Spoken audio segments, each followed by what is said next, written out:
Want to fix links not working in Messenger on your iPhone?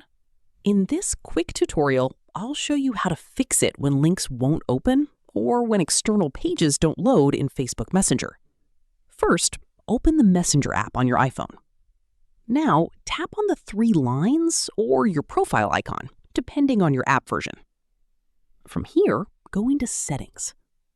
Next, scroll down and tap on Photos and Media. Under the Links section, look for Open in External Browser and turn this option on.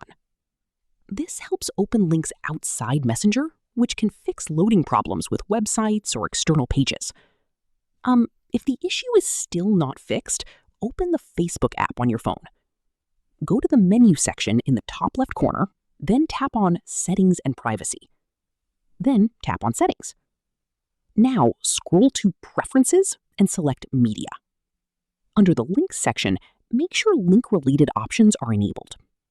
This can help Messenger and Facebook load shared links properly across both apps. If some options don't appear on your screen, it may depend on your app version or iPhone iOS version, but the steps are usually very similar. And that's how to fix Messenger links not working on iPhone. If this tutorial helped you, make sure to like the video and subscribe for more iPhone and social media troubleshooting tutorials.